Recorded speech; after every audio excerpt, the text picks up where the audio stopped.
find other great podcasts like this one at Podmoth.network.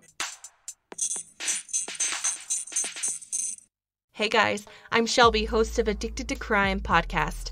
Join us for deep, chilling dives into the evil nature of criminals, and let's take a closer look at their early life and background to see how they got to the day of the crime. This podcast was created in hopes you pay closer attention to your surroundings and hopefully stay safe. You can find us anywhere you get your podcasts, or else on the website www.addictedtocrime.org. Happy listening, thanks for your time, and stay safe.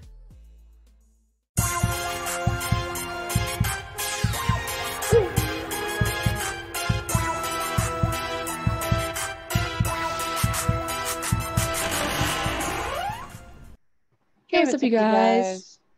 I'm Kathryn. And I'm Hayley. And we are Saturdays with the Ghouls, a Podmoth podcast. How are you, Hayley? I'm doing good, Kathryn. How are you? I'm pretty good. I am, wait a second, what day is it? I'm going to be inside you on this day that this is posted. What? I mean, inside your state, with you, in the same room as you. Oh, the day that this post. Whoa. Wait, is that right? Yeah, that's right. Oh, yeah. When this episode posts, we will be in the same room. We are not in the same room while we're recording this, though. Sorry. Sorry to all our fans that want us to be in the same room right this second. Maybe next week. It is, as of recording this, it is a countdown 7 days until I get to see you. Gang, 7 days. I do have to drive for 4 days to get to you, though. I know, that's some love and dedication right there. I probably could, if it was by myself, I could probably make it 3 days. Crazy. But I don't think I could do it any shorter because I do have to sleep. Yes. But since I'm not going by myself, my driving partner, my mother, doesn't want to drive too long of days, and so we're going to have to do 4 days. But that's fine. So I'm very excited to see you, though. I will be very happy the day that this posts because we'll be together. And we will have been together for 2 days by the time this posts. Yes. Yay. Excite. So excite. What if we're just like completely fucking awkward? We will not be. When we see each other, we're just gonna be like, okay, so I do imagine that it will be awkward because normally people who haven't seen each other for a long time hug. And I don't know, I was going to ask you about this like off podcast, which we don't have to keep this in if you don't want to, but you and I are not huggy people. If you hug your best friend, I feel like you aren't best friends. No offense. But since we haven't seen each other in so long, I was like, maybe I should like touch base with Hayley and be like, we should hug. Because I will have missed you so much that it should start in a hug. No? Yeah, well, I was planning on hugging you. Oh, you were? Okay. Yeah. See, I was going to ask you, and I was going to be like, so are we going to hug when we see each other or not, so I can prepare myself? Not to just prepare myself like to hug you specifically, just so that I can be like less awkward. Because I never know when someone's going to go in for a hug, and I always feel like it's awkward when you like when someone goes in for a hug to someone who was not prepared for a hug. Yeah. That to me is like one of the most awkward things. But yeah, no, I mean, I was gonna ask you also beforehand, do we hug or what? The thing, I didn't want the conversation to happen in the lobby of the hotel when we see each other. Like, do we hug? Like, I didn't want to do that in front of the hotel workers. That would have been so weird. They're like, these people, do they know each other? Like, or do they just meet right now? Anyway, this will probably be like I'd say it's like going to be your third hug from me ever in eternity. I get one Kathryn hug a year. Okay, if you come to Texas though, in this year, you will get 2 Kathryn hugs, and maybe I'll hug you when I leave. I'd be down for another hug when I leave. That's crazy. Did I hug you when I left Washington? I don't remember. I think so. I think I didn't because we were in the valet drive-thru and you were feeling very rushed. Because don't you remember that was like the last time we saw each other was in the valet drive-thru? You dropped me off at the hotel. Well, yeah, I thought that we weren't going to see each other again, so I think we like hugged before that. And then we were like, you want to get tacos? And then we went and got tacos. That does sound like us. And then the only other hug that I can remember is when you came back from being gone for a very long time, or you were sick for a really long time and you weren't around. I didn't let you come over when you were sick. I don't know. I feel like, and then you were not prepared for that hug. That was, I think, like one of our first legitimate hugs. You came to my house and I hugged you, and you were like, "Wow, She does hug. It's not you personally. It just, just, I just am not a hugger." Ooh, I was getting worried there, man. I thought it was me. I don't know. I think it was because and we've talked about this before on the podcast even. I think it's just because we didn't grow up in like touchy families that we We don't didn't. express ourselves in that way. Yeah, no. I mean, I can tell a complete difference between my nephew and me. He must have grown up with like touchy family, which is weird because that's my sister, but maybe my sister's just grown to be touchier. Maybe that's what motherhood does to you. Yeah, Gross. I've heard it turns you into a better person. No, that can't be a better person. No, Or like, well, not okay, like a more because then you're saying caring. I then don't know. at that point you're saying that people who are not parents and maybe don't even want to be parents are not caring. It's not true. Well, then I don't know. I do think that yes, I agree. I understand what you're saying. But I'm just trying to play devil's advocate. You're saying that something makes you more nurturing, which then probably in turn makes you more. Sure. Yeah, that. I think that's probably something along the lines. I don't know. I've never been a mom and I don't plan on it. So all of you single young bachelors, if you also don't want kids, don't hit me up because I am emotionally unavailable. Don't hit me up. Yeah, she's available like physically, but emotionally good. I could date anyone I wanted. But to get me to text you back, good luck. Oh my gosh. I'm lucky. I'm lucky. I'm one of the lucky ones. You really are, actually. I know. Anyway, now that we've talked about childhood trauma and stuff that our podcast is not about, what week is it this week? It is True Crime Movie Week. Crime Movie Week. Crime Movie Week. That's right. And we're going to talk about the movie. It's a Netflix movie. Another one. Maybe I'm going to start doing some that are more well known. I don't know. But the Netflix movie I Came By, there's a lot of different crimes in this movie. And we'll get into that. Just so you know, the movie is called I Came By. Oh, was that not clear? No, you said it, but like the way that you said it, the way that the phrasing was like you came by a movie. Like, oh, yeah. You were like, yeah. A Netflix movie I came by. Oh, I see. Yes. The title is kind of strange. I Came By. It makes sense once you watch the movie, but when you're looking to like pick a movie, it is kind of a strange. Do you have anything to add to that? Oh, yeah. No, it's an interesting title. I mean, yeah, it makes sense once you see it because it's the whole premise, I guess. Right. I came by.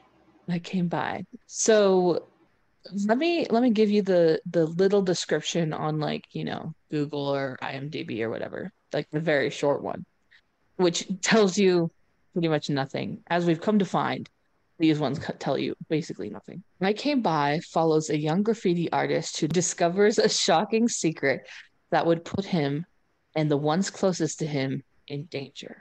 Yeah, I was gonna say it is like misleading because, I mean, I guess he's the main character, but like, I don't know, he's literally in the movie for like 10 minutes. Okay, he's in the movie for like 20, 30 minutes. Okay. Not 10 minutes. But yes, he's in the movie for a very short period of time compared to the length of the movie. The reason why you're having a hard time pinning down the main character is that the narrator of the movie changes so many times during the movie. Mm-hmm. And I have a lot of details about that.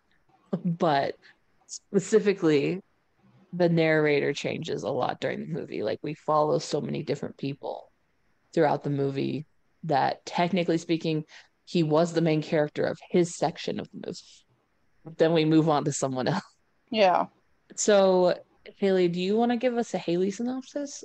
Or to be Okay. fair, wait, sorry, what? To be fair, what? Oh, to be fair, we watched the movie like at least 3 days ago, 2 days ago. Three? I think it's been three since Monday. So like 3/4. We watched it a few days ago. So That's what I was gonna say because I was like, shit. From what I can remember, I'll try. I'll fill in some blanks if you get once you're done, All right. if you have Let's any. see. Obviously, you might not. I mean, it's gonna probably be very chaotic.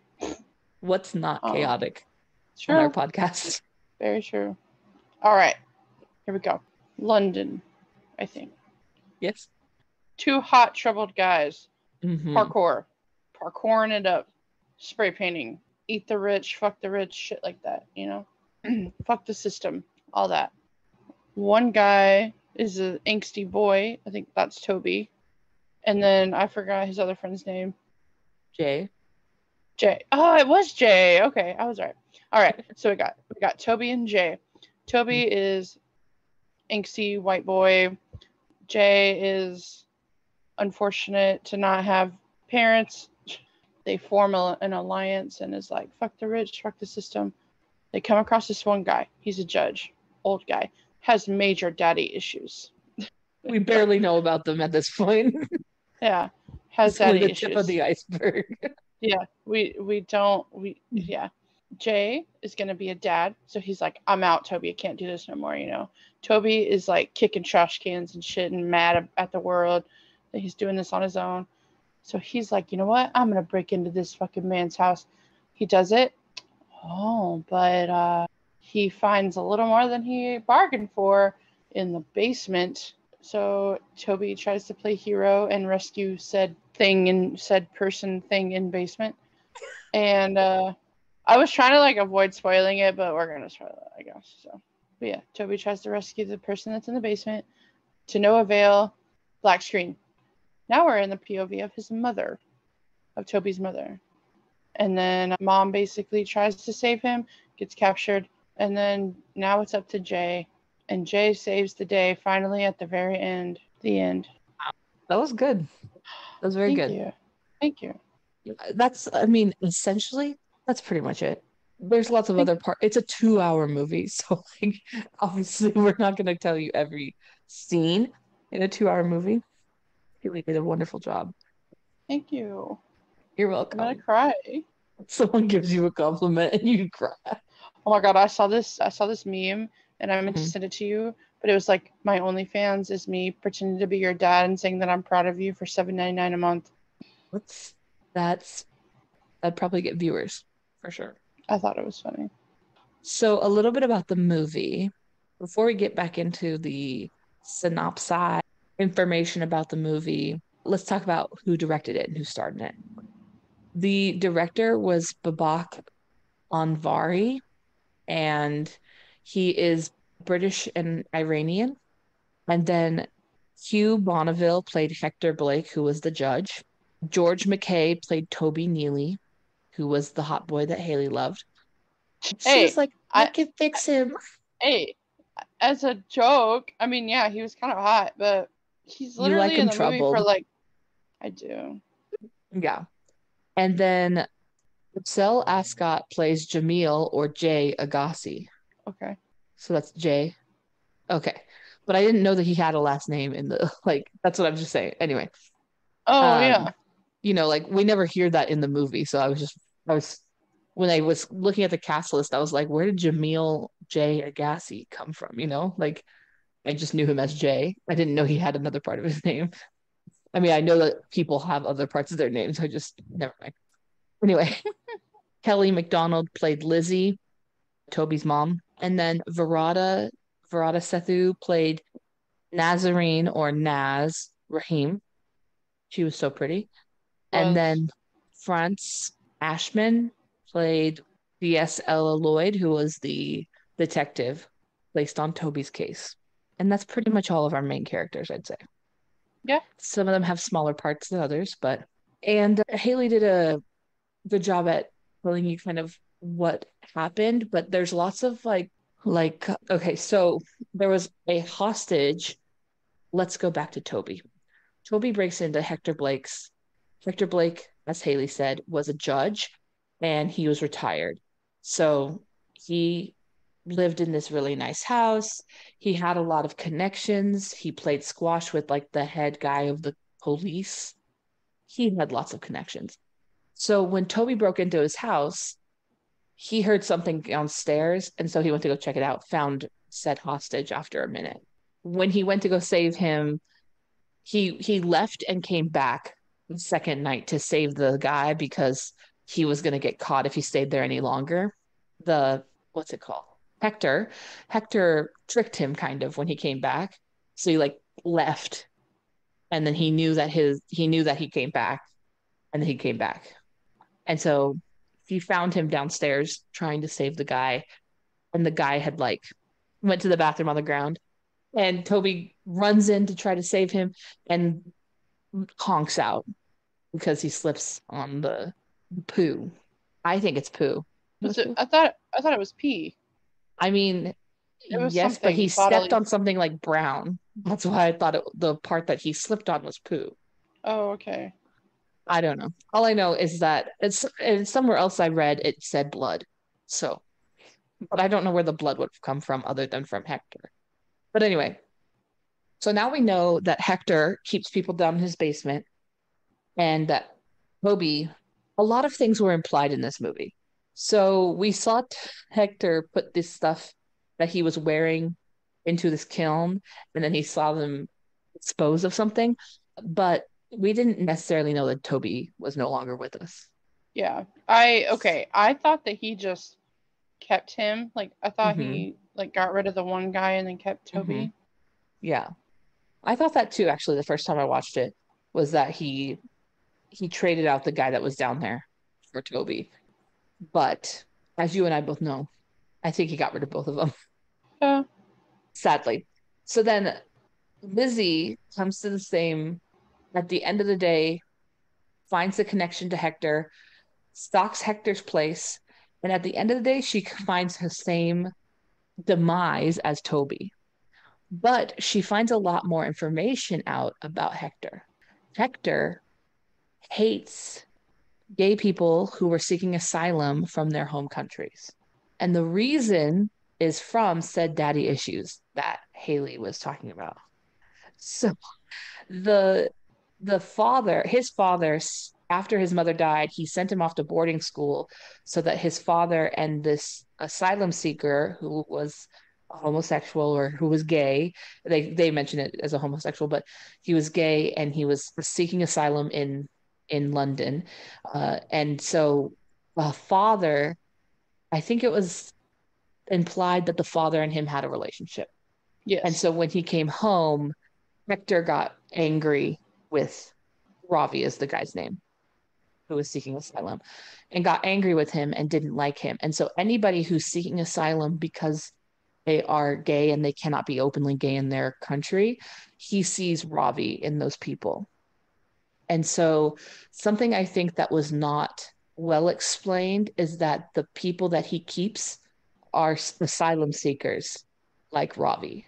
And that the guy that was down there originally was not Ravi, it was a different person. And then the person at the end was also not Ravi, it was a different person. And I don't think that was explained very well. And I know that maybe the listeners are still having a hard time if they haven't seen the movie. But you should definitely watch the movie, obviously, before you. We've told you this already. I'm not going to tell you again. Anyway, so Lizzie finds out a lot about Hector through, I think it was, oh, please hold. Please hold. Holding. Do I maybe not have it? I'm scrolling through this, like, I guess I only have Robbie's name here. Anyway, I'm sorry. His name starts with an O, and he's an asylum seeker that Hector comes across while Lizzie is basically stalking him. Anyway, he tries to like drug him at the house, and he gets out of the house, and that's how Lizzie finds him, and they talk about it. And Lizzie is trying to get some sort of case against Hector, but as we've already seen, the detectives already searched there. Hector can get anyone off of his case because the head of chief police or whatever is on his side. the head of like the chief of police or whatever, Yeah. like the head of the police or the chief of police, he's on his side or like his friend. So Oh, yeah, yeah, yeah. anytime a The detective, so racquetball like, guy. yes, yes, yes, yes. So like when the detectives came, okay, so Lizzie first told them about Hector when she found maybe I don't remember where she found the information, but she found information. They went and searched his house, and Detective Lloyd, Ellis Lloyd or Ella Lloyd, she found the what he called a safe room, but that was the holding room where the hostage was. And she found a little peephole, and he like said the weirdest fucking thing to her. What did he say? I thought I had oh yeah, is that all you got? You looked like one of the smart ones. And I'm like, why would you even say that? No, that weird fuck. He said it so fast. I was like, the fuck did he say? Yeah. He like She snapped. yeah, she found she in his secret room there's a peephole looking into the room instead of looking out of the room. And so she found that and he like looked at it. He goes, "Oh, that's weird." And he could have just chopped it up to being like, "Oh, that's weird." But instead, he like shut the door and was like, "Is that all you got? You look like one of the smart ones." And then automatically gets arrested. Like I didn't understand the reason behind him saying that to her. Was it so that he would get arrested and they would stop looking? Yeah, Or I was it really so don't he, know. yeah, I'm or thinking that because the more they looked, like they might have found like more evidence, like his. yeah, I don't know. I mean, he destroyed most like all of his evidence unless he yeah, had someone else there somewhere. yeah, I don't know. And then, oh, what was it? Oh, yeah. Could it have been that he wanted to get arrested and then talk to his friend and then his friend reprimand her and tell her to stop talking about him at all? Like maybe that was his goal. I don't know. That part was was one of the most confusing parts because I was like, I don't understand. You could have just been like, oh, that's weird. Maybe the person who made the door was stupid. Yeah. Like, I feel like you could have left it at that, but he didn't. Anyway, so when Lizzie comes to the same demise as Toby, Jay feels the need that he has to take matters into his own hands because Hector's just getting away with everything. He's literally killed at least four people in this time period of the movie. Now, the timing Yeah. of the movie, I Is forgot to mention. weird. So weird. Oh. So from scene to scene, there's never a like estimated time of like what could have passed during that time. So it could have been a day or it could have been 2 months, Right. right? Literally the only, I guess, verification of how long it's been was Naz, the Jay's girlfriend, being pregnant. Yeah. That's the only Because thing that helped us yeah, understand how far along we were in the movie. because like when Toby goes missing, she's just pregnant. Like she just found out she's pregnant, Hmm. and then it looks like it's the next day, Hmm. but she's like actually showing. So I was like, oh my god, Toby's been gone like months, Yeah. Yeah. and then so on and then the baby's born at some point.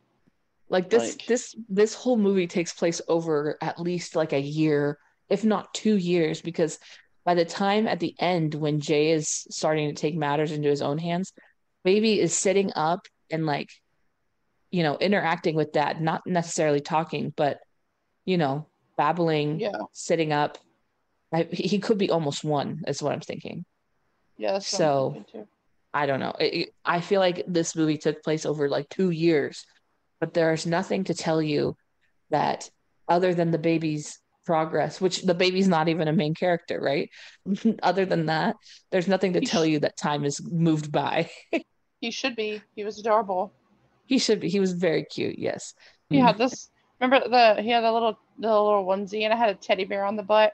Oh my gosh, that was so cute. They picked it. Okay, when they picked him up, there was this teddy bear like just on the little tush, like one of those little flaps. And I was like, "Is that a teddy bear on his butt?" And he was like, "Yeah, that was so cute." I've never seen Kathryn get so giddy over a bear.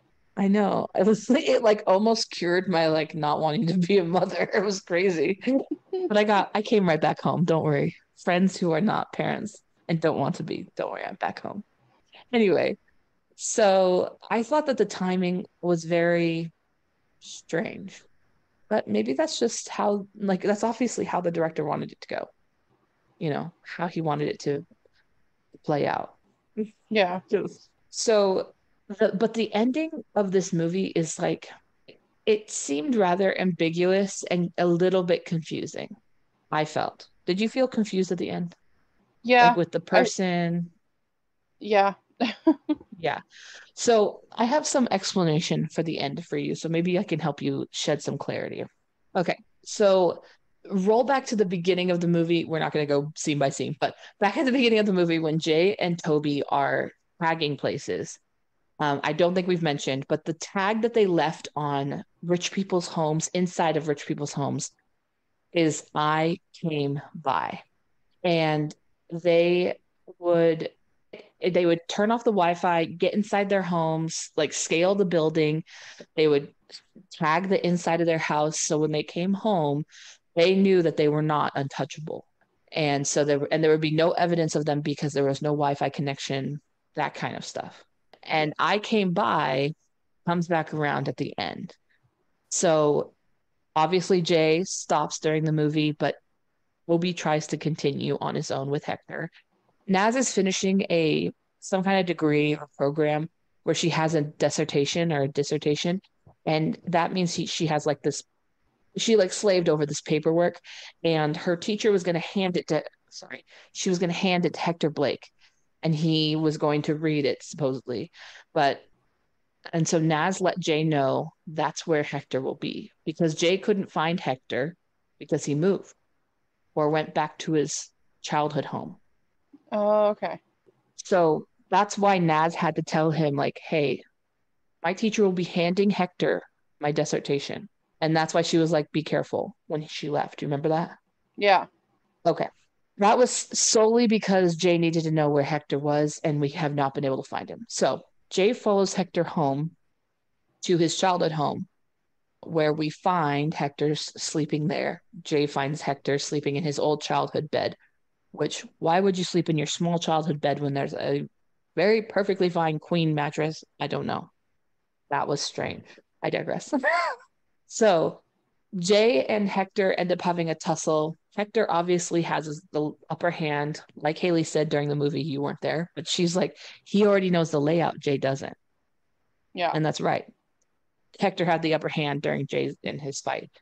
But Jay is like driven by passion about what Toby and Liz or Lizzie, had to go through with Hector. And he knows that Hector killed him. He just doesn't know how he did it, because Lizzie told Jay and asked for his help. So Jay really feels like it's his fault that Lizzie died.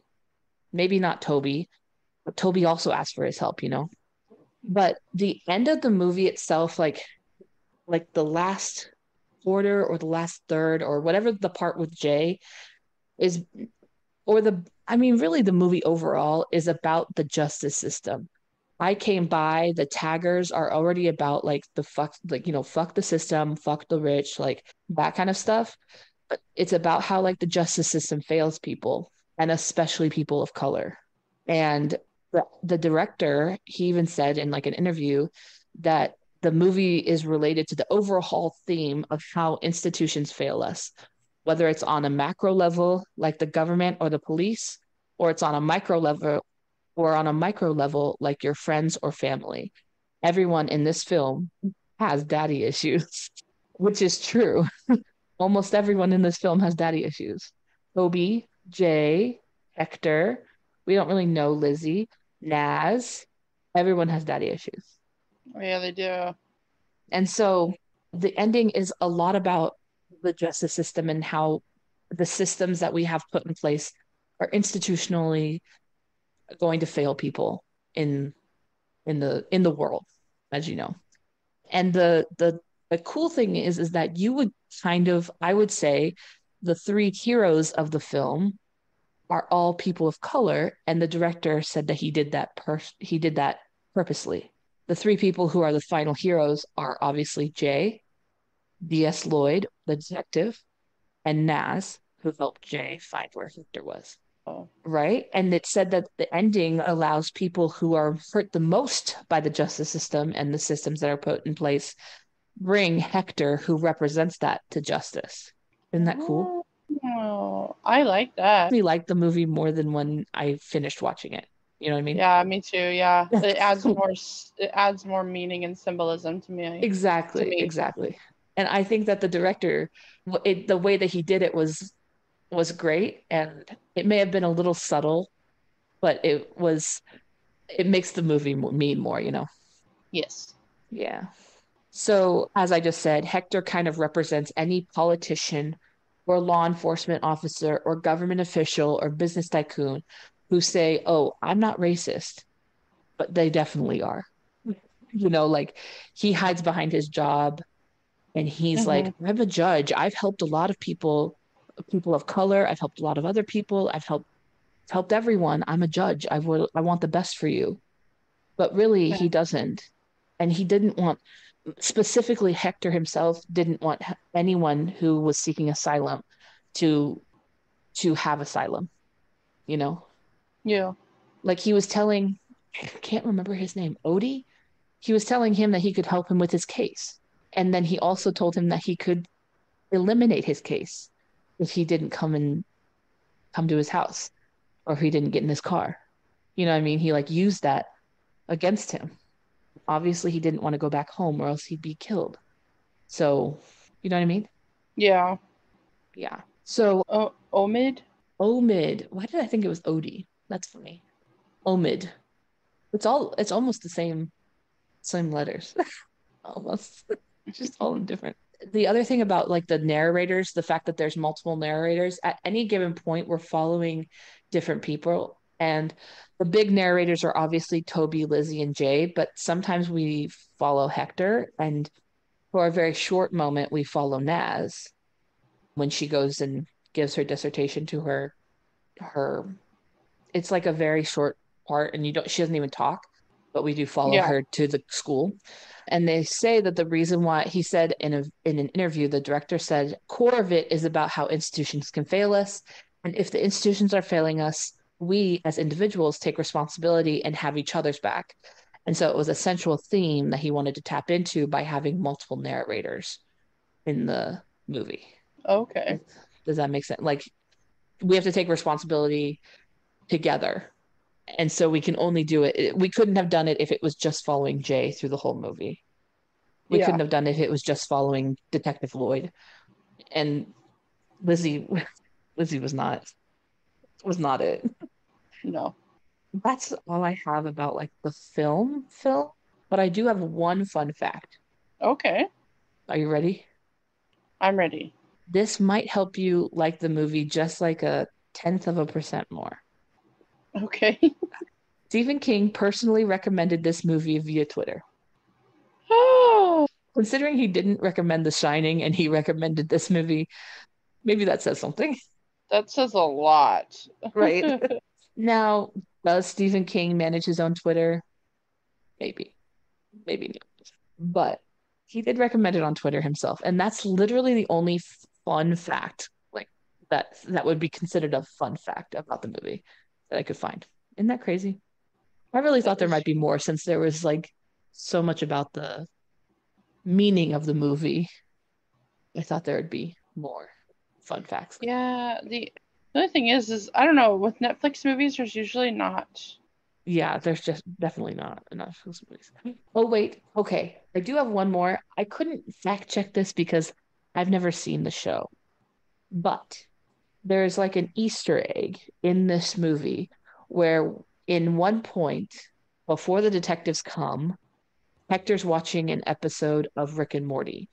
Yes. That Rick and Morty episode is called the Ricklantis Mix-Up.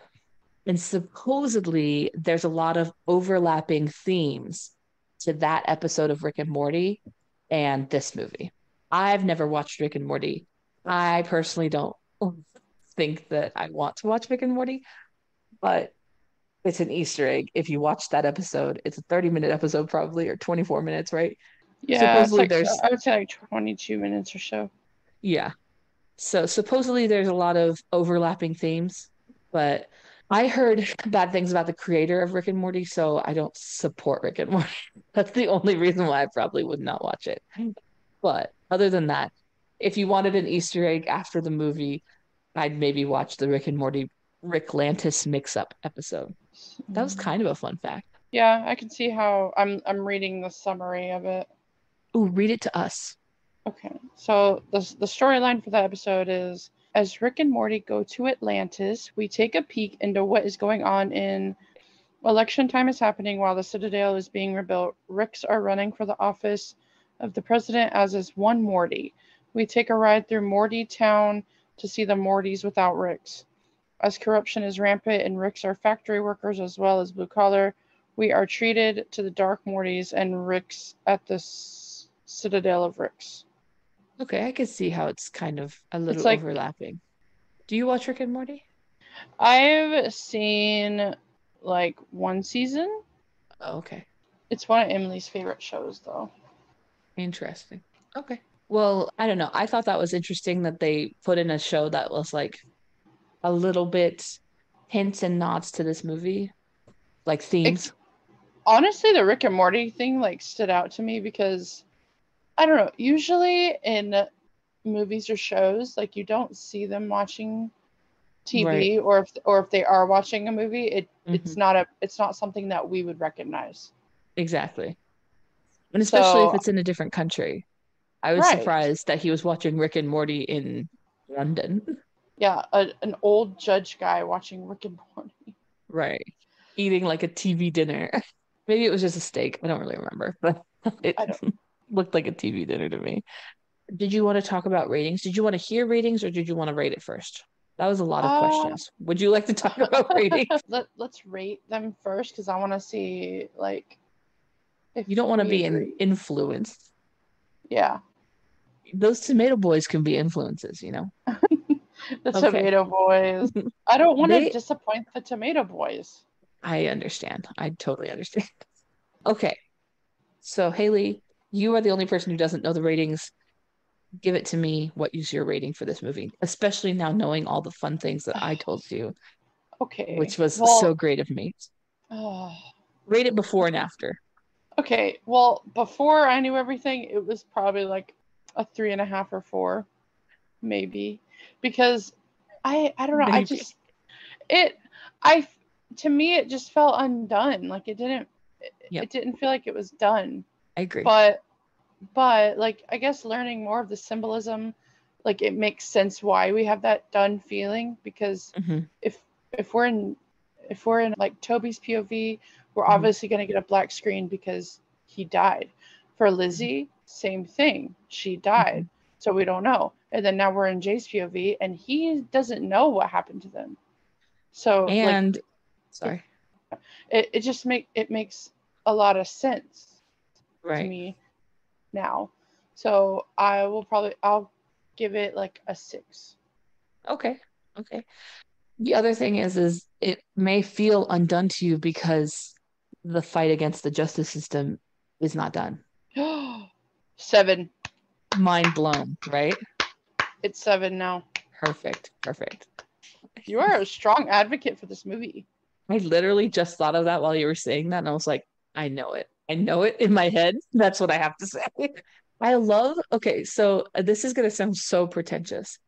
I love movies that have like deeper meanings, that have like this kind of like meanings behind it that is not always visible right up front, that you have to like think about, and like things make a lot more sense that way.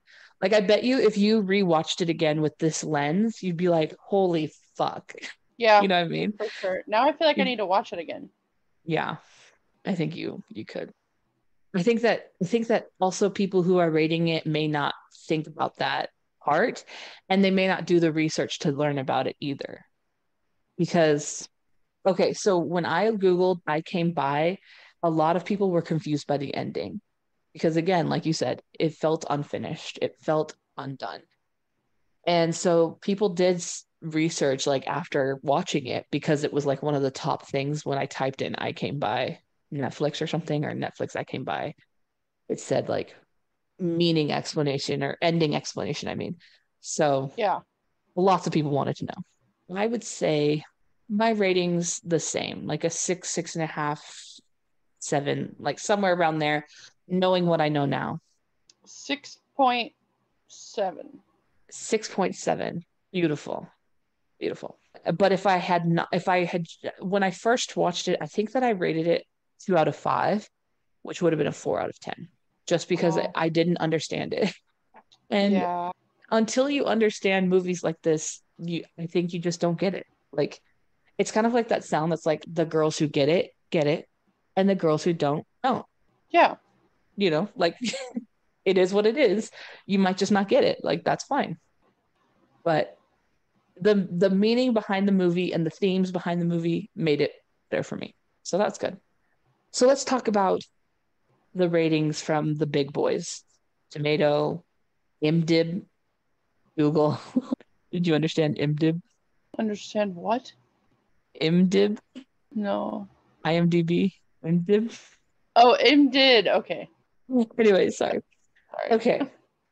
Average rating across everywhere, or I don't know where they put the average across, but I'm assuming it's from like the main top people, right? Was a 5.8. Now, you have Okay. not disappointed the Tomato Boys yet, okay? Okay. They rated it at a 6.1. Oh Very my close. God. I thought you were going to say 6.7, and I was like, Kathryn. I would have been very surprised if it was like you had said 6.1. I was just going to be like, oh, okay. The Tomato Boys. Hold on to your butts, guys. Okay. 70%. Do you remember when you said 7? Been a 7 out of 10. Oh my God. You made the Tomato Boys so proud. Yes. It took you a minute to get to the Tomato Boys rating, but you made it. That's why you were like, perfect. Yes. 7. Yes. Okay. And Google users rated it, mind you, they rate out of 5, a 3.4. And out of 10, that would be a 6.8. I'm just saying, Whoa. we're just as good as every other critic on the fucking internet.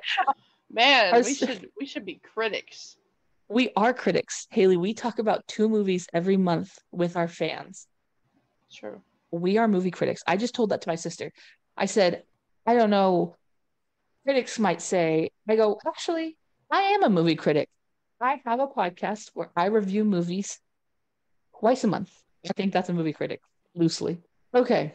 Last but not least, but he is the least, Metacritic. He gave us 57% to this movie, which would have been a 5.7. It's fine, but Metacritic is like the lowest on my critics list. I trust the Tomato Boys and IMDb with my life, as you know. IMDb. I haven't found a good what's that called, nickname for Metacritic, but maybe one day we could just call them the loser. No, I'm just kidding. Use it.